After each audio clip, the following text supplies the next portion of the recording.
Okay, good evening po sa inyong lahat. Good evening po. Maliwanag po ba na nakakaabot sa inyo yung Po, boss? loud and clear po. Thank you, Ate Lucille.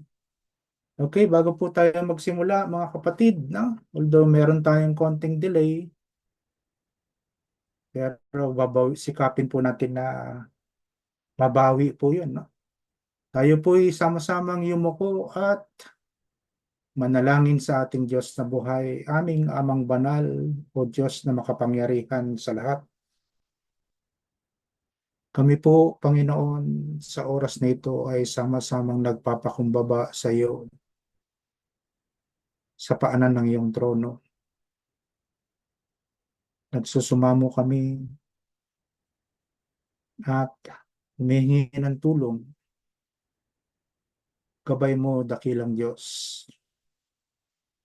At sapagkat ang aming Diyos ay tapat at mananatiling tapat, aming Ama, kumilos ka po sa aming mga buhay. Naman po ang nakita mong pagkakamali namin, kahinaan, na nagsilbing kasalanan na aming nagawa sa isip man o sa salita. Humihingi po kami, Panginoon, ng iyo pong pagpapatawad. Sa gabing ito, Panginoon, gawin mo po kaming karapat-dapat na makisalo sa iyo sa mga pagkakataong katulad na ito. Patawarin mo po kami anuman ang aming nasalita, naisip o nagawa namin na hindi nakakalugod sa iyo. Dakilang Diyos. Alam namin na mahabagin kang Diyos. Alam namin na maawain kang Diyos. But Lord, nais po namin na kami po ay manatiling tapat sa iyo. Kaya po, Panginoon, sa gabing ito, gawin mo kaming karapat-dapat na dumulog sa iyong kabanalan, sa iyong dakilang presensya. Ama, salamat po. Meron kaming Diyos na nagpapatawad sa amin sa kabila ng aming karupukan. Maraming pong salamat. At hinihiling din namin, Ama, sa pamamagitan po ng iyong kaisa-isang bugtong na anak na si Jesucristo. At sa patuloy na pagkilos, paggawa ng iyong Santong Espiritu sa pamamagitan ng iyong mga salita, lubos po sana naming maunawaan kung ano po ang laman ng sulat na ito sa panahon nila ngayon.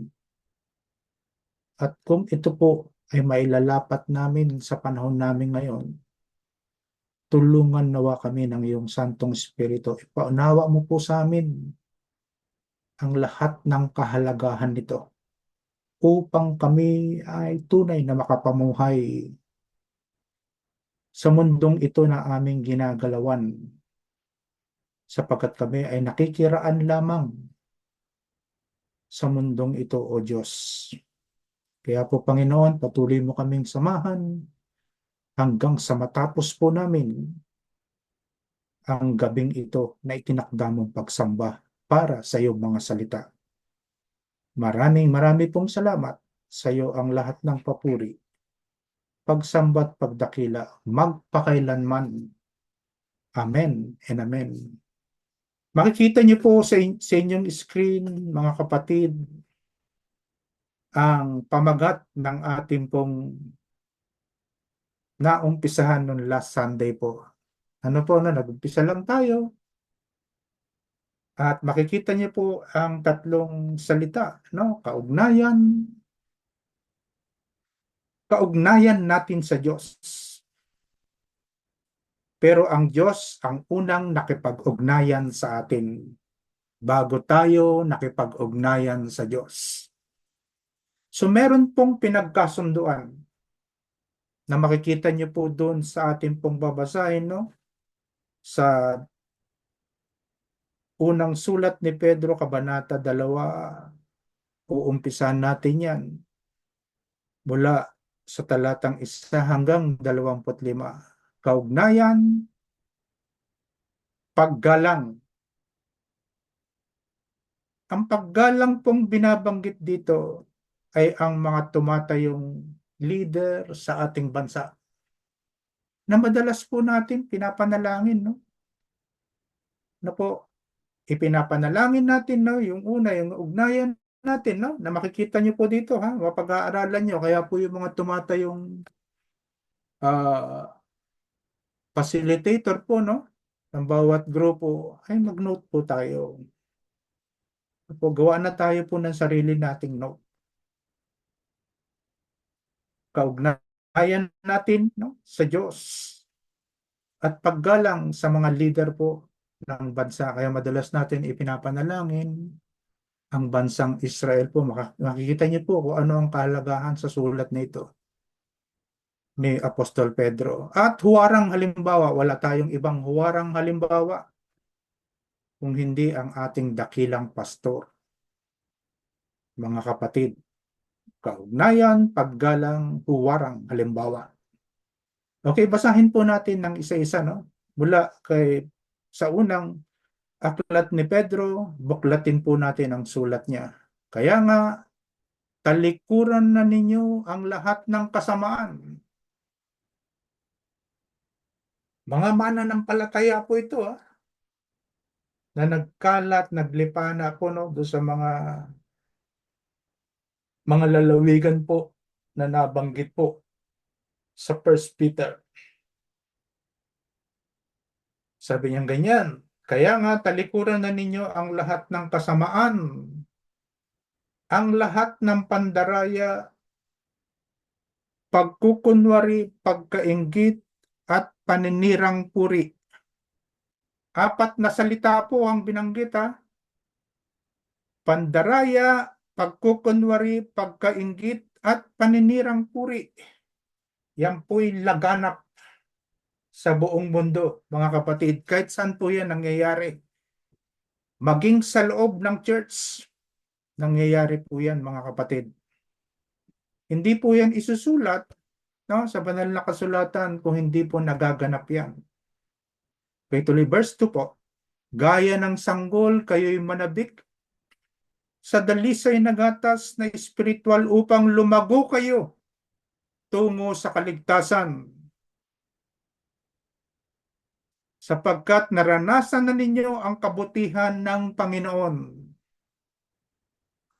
Lumapit kayo sa Kanya sa batong buhay na itinakwil ng mga tao, ngunit pinili ng Diyos at mahalaga sa Kanyang paningin. Tulad ng mga batong buhay, maging bahagi kayo ng isang templong espiritual bilang mga paring itinilaga para sa Diyos. Mag-alay kayo sa Diyos ng mga handog na espiritual na kalugod-lugod sa Kanya sa pamamagitan ni Jesucristo. Sapagkat sinasabi ng kasulatan, tignan ninyo, inilalagay ko sa Zion ang isang batong panulukan, pinili at mahalaga. Hindi mapapahiya ang sino mang sumampalataya sa Kanya. Kaya nga, mahalaga siya sa inyong mga sumasampalataya sa Kanya. Ngunit sa mga hindi sumasampalataya, natutupad ang mga ito. Ang batong itinakwil ng mga tagapagtayo ng bahay, ang siyang naging batong pundasyon. At ito ang batong katitisuran ng mga tao. Batong ikadadapa nila. Bakit? Natisod sila sapagkat hindi sila sumunod sa salita ng Diyos. Ganoon ang nakatakda para sa kanila. Ngunit kayo ay isang lahing pinili, mga maharlikang pari, isang bansang hinirang, bayang pag-aari ng Diyos. Pinili upang magpahayag ng mga kahangahangang ginawa niya. Siya ang tumawag sa inyo mula sa kadiliman patungo sa kanyang kahanga-hangang kaliwanagan. Kayo'y hindi bayan ng Diyos noon, ngunit ngayon kayo'y bayang hinirang niya.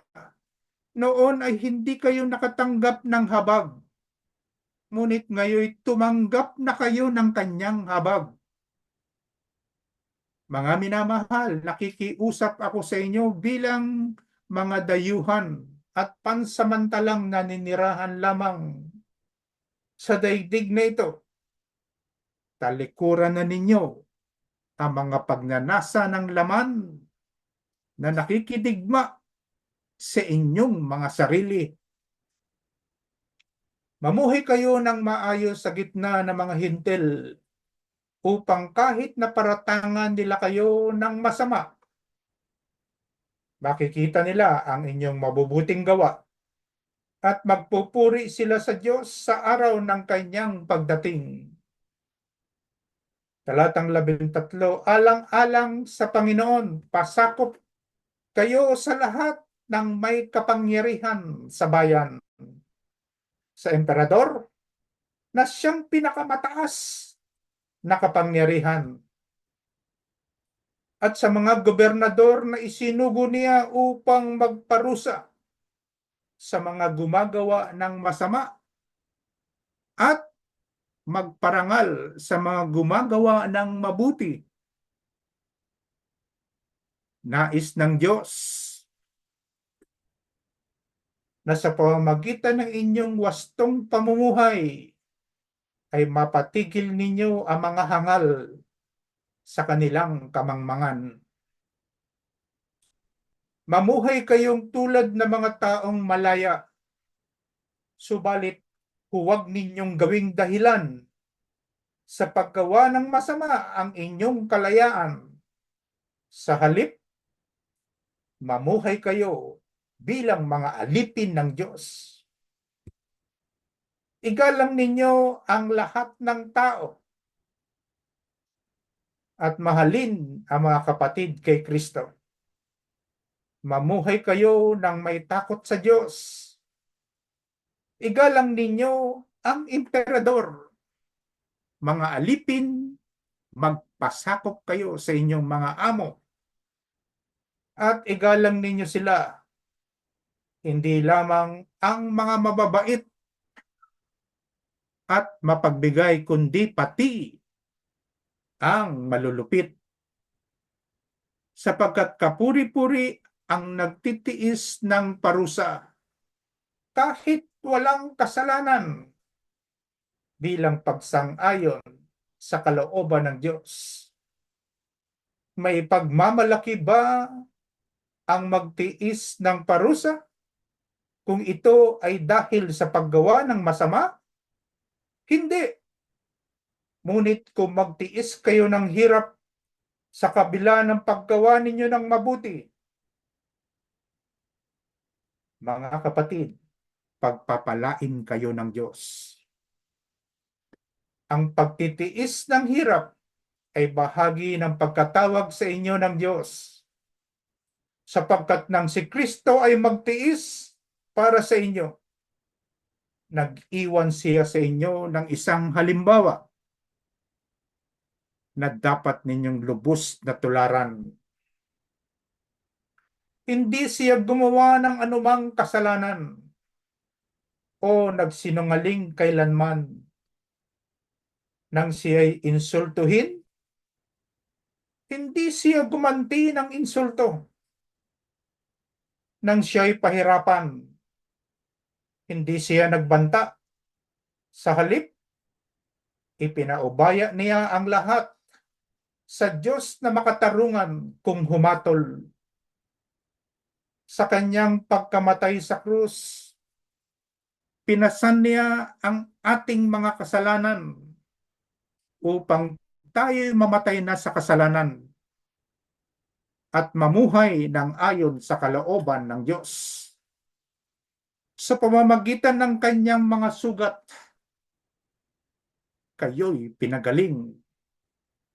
Huling talata, sapagkat kayo ay tulad ng mga tupang naligaw, ngunit ngayon kayo'y nanumbalik na upang sumunod sa pastol at tagapangalaga ng inyong mga kaluluwa. Purihin po ang pagkabasa ng sulat nito ni Apostol Pablo para sa mga mananampalataya na kung saan-saan po panig ng bansa na naroon. Kabilang po tayo dito, mga kapatid, ha? Mapagmamasdan niyo po, no? Ibalik natin yung title, pwede, brother. Yan. Okay, ha? Ayan po, na makikita niyo po, imagine niyo po, no, napakarami pong mananampalataya sa iba't ibang panig ng mundo po, ha? Naglipana. Kaya po, ang mensaheng ito ay para sa kanilang lahat. At maging tayo po, na makikita niyo po ang mga Kristiyano palipat-lipat ng iglesia kung saan-saan nagpupunta. Kung ano-anong nasasagap na mga kultura, iba't ibang katuruan ang napupulot po ng iba't ibang Kristiyano. Dapat po nag-i-stay lang tayo sa isang lugar para makita natin ang paglago ng bawat isa. Unang bahagi po, no, ang kanyang tinurang salita. Makikita niyo po ito sa talatang 2 po, no? Talatang 1 at lulundag po tayo ng talatang 11. Pagmasdan po natin, no? Sabi po ni Apostol Pedro, mga kapatid, kaya nga talikuran na ninyo ang lahat ng kasamaan, ang lahat ng pandaraya, pagkukunwari, pagkainggit at paninirang puri. Alam niyo po ba yung 4 na yan? Bakit minention yan ni Apostol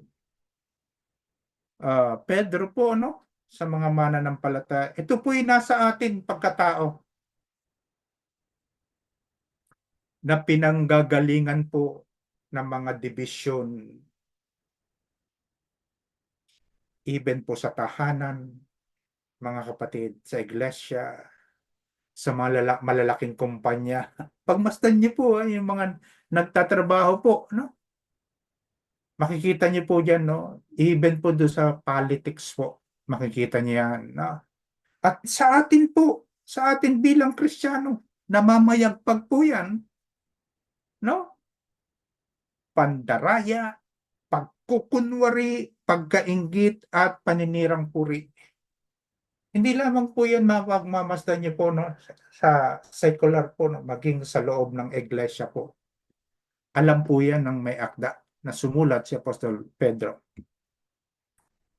Sabi niya, mga minamahal, nakikiusap ako sa inyo. Tingnan niyo po yung approach ni Apostol Pedro po. Mga minamahal, nakikiusap po ako sa inyo. Bilang mga dayuhan at pansamantalang naninirahan. Tignan din po natin yung ating sarili, mga kapatid. Hindi dito po ang tunay na tinitirhan ng mga mananampalataya. Tayo yung mga dayuhan lamang, no? Sang-ayon po yan sa salita ng Diyos, no? Kaya sinabi po ni Apostol Pedro, mga minamahal, nakikiusap ako sa inyo bilang mga dayuhan at pansamantalang naninirahan lamang sa daigdig na ito. Talikuran na ninyo ang pagnanasa ng laman na nakikidigma sa inyong mga sarili. Pagmasdan po natin yung ating sarili. Mabuti, masama, pagmasdan niyo po yung inyong sarili. Nag-aaway po yung dalawang yan sa isang katawang lupa ng isang tao. Kaya nabanggit niya po, no? Talikuran na ninyo ang mga pagnanasa ng laman na nakikidigma sa inyong mga sarili. Naglalaban po yan, dalawa na yan. Ephesians chapter 4 verse 22, sang-ayon po kay Apostol Pablo, iwan na ninyo ang dati ninyong pamumuhay. Yung past, mga kapatid, yung past. Huwag niyo pong tignan yung kapwa ninyo mananampalataya, ang tignan ninyo yung inyong sarili. Bakit po? Tignan natin ang ating sarili. Bakit? Kasi may relasyon tayo sa ating Diyos. Personal na pakikipagrelasyon natin sa Diyos. Bakit natin titignan yung mga kapwa natin mananampalataya o kapwa natin tao? Wag. Sabi niya nga, wag natin husgahan ang ating kapwa. Sabi niya, iwan na ninyo ang dati ninyong pamumuhay, yung fast, yung sinful nature na pamumuhay natin. At sabi pa ni Apostol Pablo, hubarin na ninyo ang inyong dating pagkatao at iwan na ninyo ang dati ninyong pamumuhay.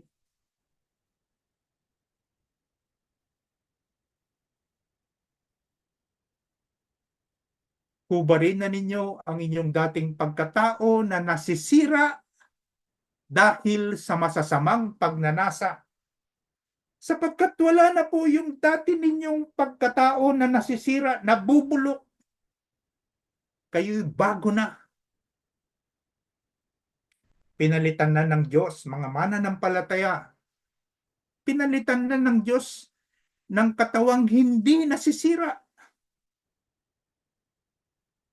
Kaya ganun na lamang po ang pagsulat ni Apostol Pedro sa mga mananampalataya na naglipana sa iba't ibang dako ng daigdig, mga kapatid.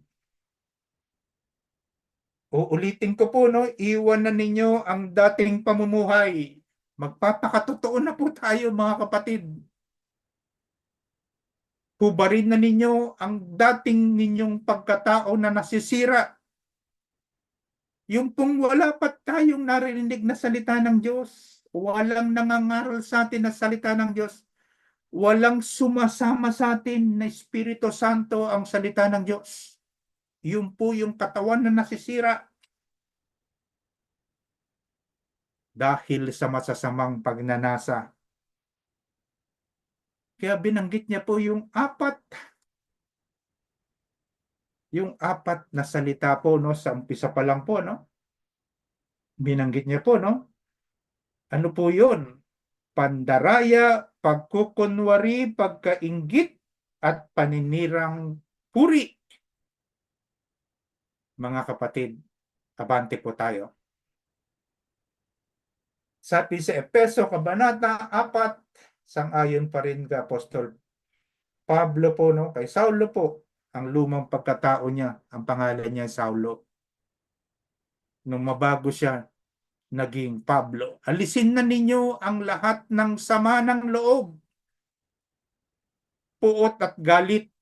Huwag na kayong mambubulyaw, manlalait, at mananakit ng damdamin ng kapwa. Kung ano po yung nakikita niyo dyan sa inyo pong mga Biblia, mga kapatid, sa inyo pong gadget, ang instruction po ng sumulat, alisin na ninyo. Huwag na kayong magdalawang isip. Ay, karelasyon po natin ng Diyos eh. Pwede po bang hindi malaman ng Diyos yung pagkatao, yung kaloob-looban natin? Alam niya nga po eh.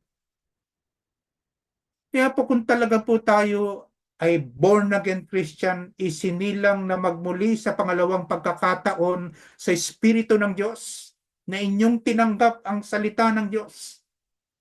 Mga kapatid, alisin na ninyo ang lahat ng sama ng loob, puot at galit. Huwag na kayong mangbubulyaw, manlalait at mananakit ng damdamin ng kapwa. Totally po, tanggalin natin. Kaya po nakikiusap po si Apostol Pedro po sa mga mananampalataya. Gawin ninyo ang Panginoong Hesukristo bilang sandata. Binabanggit po sa salita ang Panginoong Hesukristo. Papalitan po natin, ha? Gawin ninyo ang salita ng Diyos bilang sandata, sapagkat siya po ang may akda, ang Panginoong Jesucristo, ng salita ng Diyos. Bilang sandata, huwag ninyong pagbibigyan ang laman upang masunod ang mga hilig nito. Huwag niyo pong bibigyan ng pagkakataon na maka-first base sa inyo, mga kapatid. Ang hilig ng ating lamang. Mga kapatid, tingnan niyo po, hindi nagpapabaya ang salita ng Diyos. Talaga pong dadaan tayo sa masusing mga pagsubok. Na para bagang tayo nire-refine, no? Na ikinumpara nga ni Apostol Pedro, na ginto, dumadaan sa apoy, inaalis ang dumi at sinaset aside ang tunay na ginto. Ganyan po ang ating pananampalataya. Yan po, pag binabasa niyo po, nasa mga nakikinig po yan kung ano magiging desisyon ninyo. Kami po ay inilalahad lamang namin ang salita sa mga mananampalataya, sabihin sa kanila kung ano ang nilalaman nito at kaprasong paliwanag lamang. Ulitin ko po, no, verse 14. Gawin ninyo ang Panginoong Hesukristo bilang sandata, ang salita ng Diyos, at huwag ninyong pagbibigyan ang laman upang masunod ang mga hilig nito. Sasaliksikin po natin, no, ang sinasabi po sa Galatians, sangayon pa rin kay Apostol Pablo. Galatians chapter 5, beginning verse 16, 17, sinasabi ko sa inyo, mamuhay kayo ayon sa Espiritu. Mamuhay kayo ayon sa salita ng Diyos. Sapagkat ang salita ng Diyos ay Espiritu at ang Espiritu ay Diyos. At hindi ninyo pagbibigyan ang pagnanasa ng laman. Minsan po tumitikim pa tayo. Tama po ba? Tinitikman pa natin ulit kung ano yung mga ipinagbabawal sa atin ng salita ng Diyos para mamuhay tayo ng sang-ayon sa kalooban ng Diyos, no? Na may kabanalan. Pakinggan po natin, no, at saliksikin ang buhay na salita ng Diyos. Sinasabi ko sa inyo, mamuhay kayo ayon sa Espiritu at hindi ninyo pagbibigyan ang pagnanasa ng laman. Verse 17, sapagkat ang pagnanasa ng laman, mga kapatid, ito laman. Aplusin niyo po yan, yung laman-lamanan ninyo. Sapagkat ang mga pagnanasa ng laman ay laban sa kagustuhan ng Espiritu. At ang kagustuhan ng Espiritu ay laban sa mga pagnanasa ng laman. Naglalaban po sila sa isang katawang lupa ng isang tao.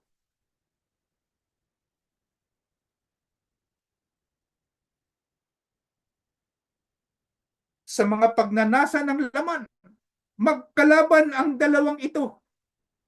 Kaya napipigilan kayo sa paggawa ng nais ninyong gawin. Iniisip ng inyong mga kaisipan na mabuti, ngunit ang isinasagawa ng isang tao ay masama. Iniisip natin na mabuti, ngunit ang sinasabi natin ay masama. Mga kapatid, napakatalas po ng pagpapahayag na ito ng salita ng Diyos. Kapag sinunod natin ang salita ng Diyos, dumadaan tayo, tinatanggal na ng Diyos ang mga dumi sa ating katawan. Hindi po kami, kung hindi ang kapangyarihan ng Espiritu Santo ang salita ng Diyos. Sapagkat ang salita ng Diyos ay buhay at mabisa. Makatotohanan ng salita ng Diyos, siya po at hindi kami ang mag-aalis ng dumi, mga makakapinsala para sa isang katawang lupa ng mananampalataya, mga kapatid.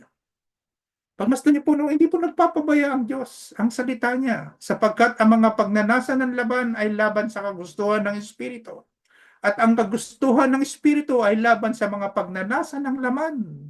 Magkalaban ang dalawang ito, kaya napipigilan kayo sa paggawa ng nais ninyong gawin. Kailangan po nagtutugma. Sumasang-ayon sa isip ng isang tao ang kanyang gagawin. Kapag mali ang isip natin, so nangangahulugan ng mali ang ating gagawin. Kapag tama, mabuti ang nasa ating isipan, mabuti ang ating gagawin. Nagkakasundo po, no? Spirit ng tao, Espiritu ng Diyos, ano po? Nagkakaisa sila.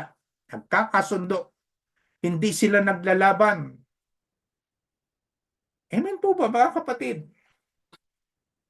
Okay, tuloy tayo.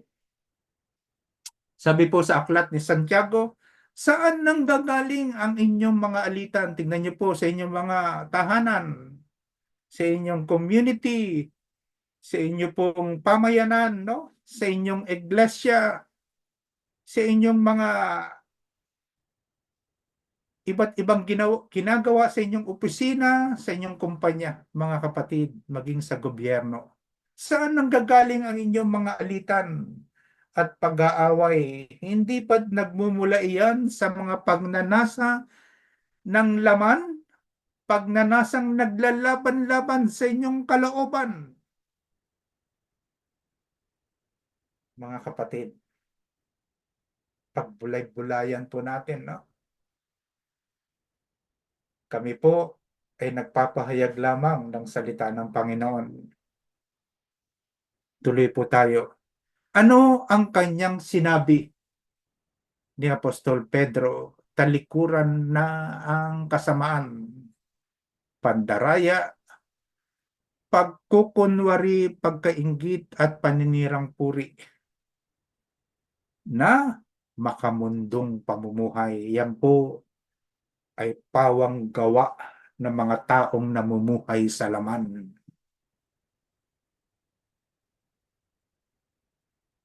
Na maaari pong mangyari sa atin. Tapos lahat po ng tao meron yan. Ayaw lang ng Panginoon na ito'y mangibabaw sa inyong mga pagkatao. Dapat po yan, iniiwan na natin, hinuhubad na natin ang dati nating pagkatao.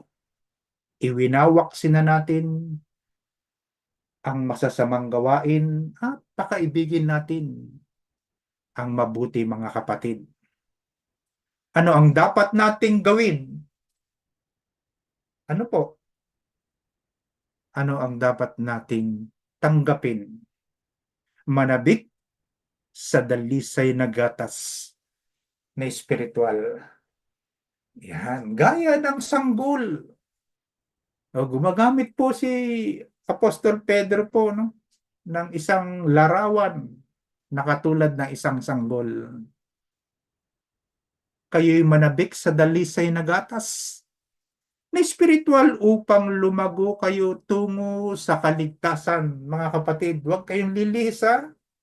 Nasa inyo po ang kaligtasan, pero dumadaan pa rin po kayo sa matinding pagsubok ng Panginoon. Imagine niyo po ang sinasabi ng mga talatang ito. Anong maaari niyong ipanlaban kung hindi ninyo pinapansin ang dalisay na gatas? The Word of God is like milk. Nakikita niyo po ba ang isang sanggol? Pakita niyo po yung bote. Bote na may gatas. Gagawa po ng paraan yan, mga kapatid, para maabot niya lang yung gatas na kanyang pinananabikan. Dinidede niya po yun, ha, mga kapatid. Tignan niyo po yung literal na baby. Pagka nahawakan niya na po yan, no, susupay niya hanggang sa maubos yan.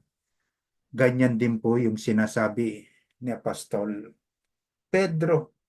Sabi niya, gaya ng sanggol, kayo'y manabik sa dalisay na gatas na espiritual upang lumago kayo tungo sa kaligtasan. upang tumibay, maging matatag tungo sa inyong kaligtasan ang salita ng Diyos. Mga kapatid, wala kayong ibang panlaban. Kaya po yung dalawang elemento na maaari nyo pong ipanlaban. Pero iisa lang po siya pag tinignan nyo no? Ang panalangin at ang salita. Isa lang po yan pag pinag-aralan nyo po. Wala kayong maipanlalaban sa lahat ng ginagawa sa inyong laman. Sapagkat tayo namumuhay sa laman, mahina, kaya tayo lumalakas dahil sa Espiritu ng Diyos. Mga kapatid, ang salita niya. Amen. Okay? Kaya po manabik tayo, ha? Baka naman po ibang pananaw natin sa salita ng Diyos. No? Pagka Sunday, kailangan mabilis Mabilis ang mga Kristiyano, hindi po nagpapahulian. No? Kasi gusto nila mapakinggan ang salita ng Diyos. Yan ang nagbibigay sa kanila. No? Nababastante po sila. No? Nagiging sapat-sapat ang biyaya sa ating mga katawan kapag tayo ay nakakarinig ng salita ng Diyos, nakakapag-aral ng salita ng Diyos, at naibabahagi natin ang salita ng Diyos. Bastante ang ating katawang lupa. Malusog na malusog tayo, kaya nasasabi natin, sapat-sapat ang biyaya sa atin ng Diyos. Kaya ng sanggol kayo manabik sa dalisay na gatas na espiritual upang lumago kayo tungo sa kaligtasan, sapagkat naranasan na ninyo ang kabutihan ng Panginoon. Amen. Kaugnayan. Ito po yung unang bahagi, no? Ano ang Kristiyanong buhay? Tayo ay katulad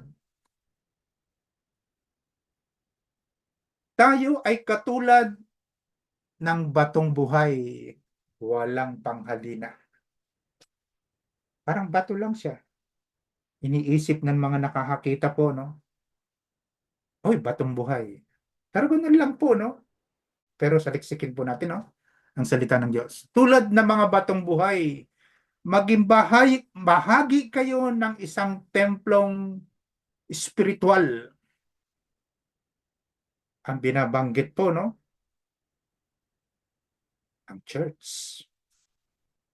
Ang iglesia. Hindi po yung labas-masok lang tayo. Tignan niyo po, pag titignan niyo lang po yung kaprasong salita ng Diyos na yan, at hindi ninyo pinag-aralan.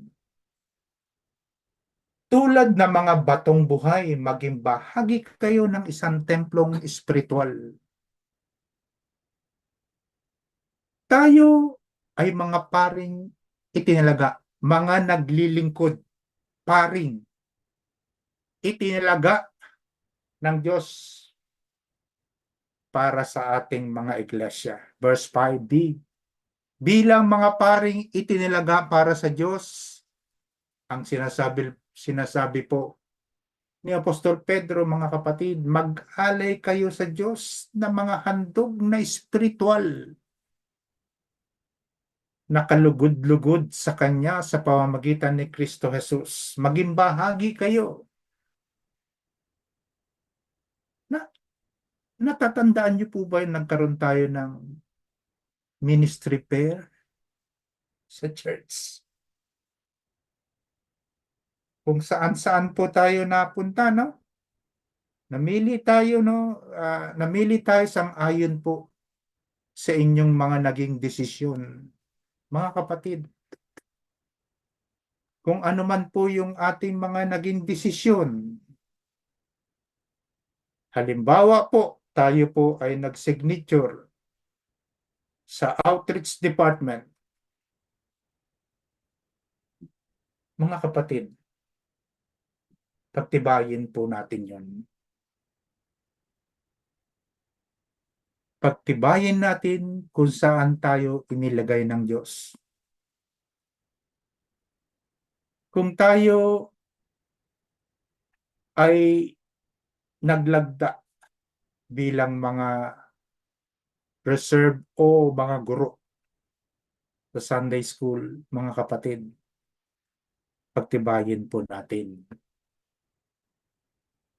Sapagkat ang lahat po ng ministeryo ng Diyos na nakapaloob sa loob ng iglesia ay itinakda ng Diyos. At kung lahat po ng mga nagtalaga sa iba't ibang departamento, iba't ibang ministry department ng ating church ay sinasakatuparan ang kanilang nilagdaan, mga kapatid. Lalago at lalaki ang iglesia sapagkat lahat ay tumutupad sa kanilang mga tungkulin. Atras lang po tayo ng konti. Abante ka ng konti. Yan. Okay, tayo ay mga paring itinilaga para sa Diyos. Verse 5. Bilang mga paring itinalaga para sa Diyos, mag-alay kayo sa Diyos ng mga handog na espiritual. Iba't iba po yan, no? Iba't ibang mga ipinagkaloob sa atin ng Diyos. Iba't ibang gifts. Kung ikaw ay pinagkalooban ng Diyos na makapagpahayag ng salita ng Diyos, magpahayag ka. Ano pang iisipin mo? Ang liwanag po na instruction ng Diyos. Kaloob po ng Diyos sa ating handog sa atin ng Diyos, mga espiritual na nakalulugod sa Kanya. Lahat po yan, siya ang gumawa ng lahat yan. Kabuuan ng church. Siya lahat ang gumawa ng plano na yan, mga kapatid. Tayo ay naging iba't ibang bahagi ng katawan ni Kristo, ang iglesia, sa pamamagitan ni Yesu Kristo na ating Diyos. Tayo ay pinili upang maging bayan ng Diyos. Napakapalad naman pala natin lahat.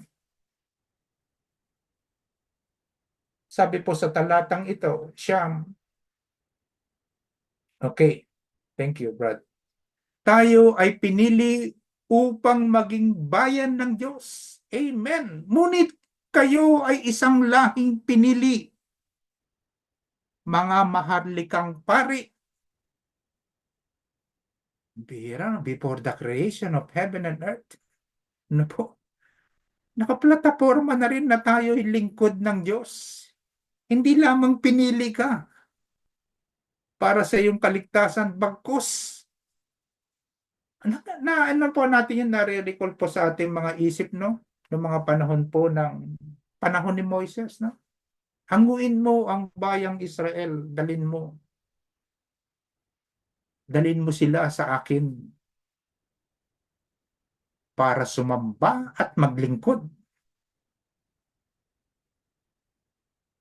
Ngunit kayo ay isang lahing pinili, maharlikang pari, isang bansang hinirang, bayang pag-aari ng Diyos. Kapatid,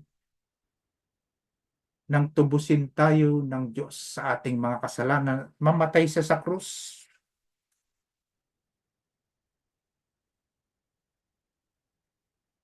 Tinubos tayo sa halagang walang kaparis.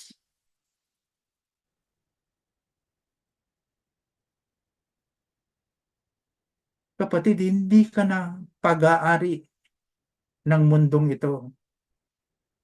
Sa totoo lang, pag-aari ka na ng Diyos sapagkat tinubos ka niya